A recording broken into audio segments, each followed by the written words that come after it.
Flint, Michigan, the most dangerous city in the U.S., followed by Detroit, St. Louis, and then New Haven.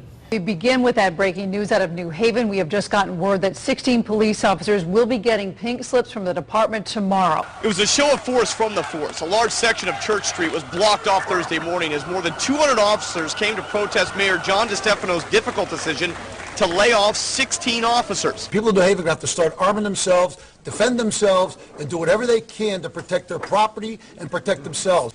It's going to be Fair City. New Haven is Fair City. I advise the public to stay out of New Haven.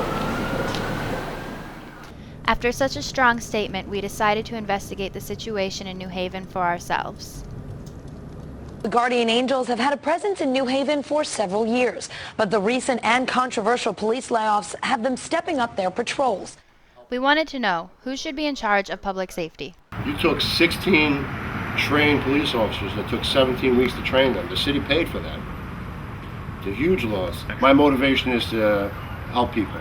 I've been doing it for a very long time, and just a good feeling.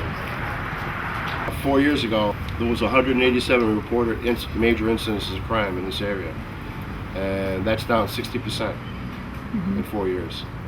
So I think that property owners would appreciate us because their property values have gone up, not down.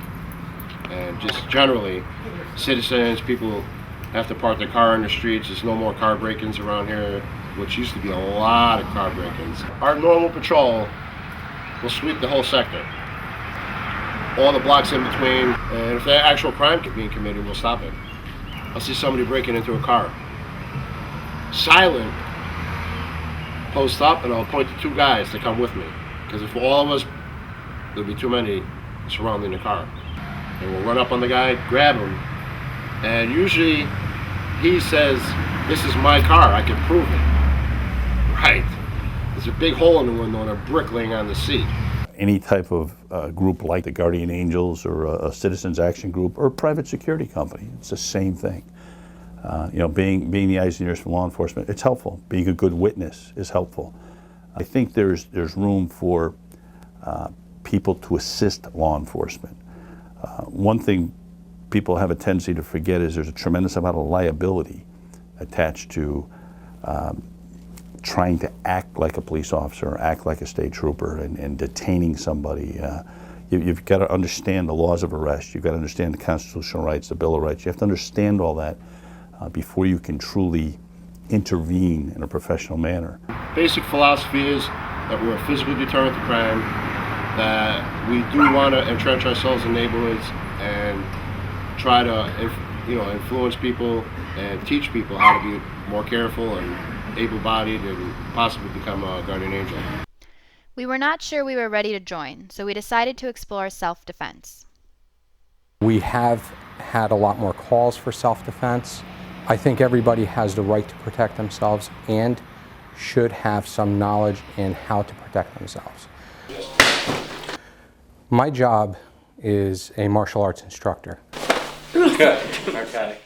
But it goes much beyond the punches and kicks. For the children's classes, we reinforce self-control, self-discipline, respect. They are here to learn the martial arts. So our program is very highly geared for self-defense. How to use the self-defense out in the street, how the theories of the martial arts applies to everyday life. Who should be in charge of public safety? Do you think it's a role of the government, of individuals, or? I think it takes a team effort. We have to have some laws, and we have to have people enforcing those laws. Approach, okay. One, reach up, this hand comes up, and throw. I don't believe it's good for the public to take the law into their own hands. When you hit, you go through. I believe it takes a group effort, a team effort for public safety. Whatever you do, do it good. Whatever you do, do it good. Good. All right.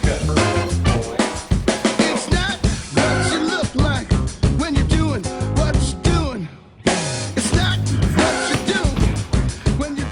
We're having a lot of fun, but we remember to stay focused on our assignment. Budget cuts still have a real impact on New Haven and other cities. Budget cuts have affected everyone. We're down below minimum strength of troopers that we can have by law or should have by law. We're trying to squeeze every bit of work we can out of every dollar we spend.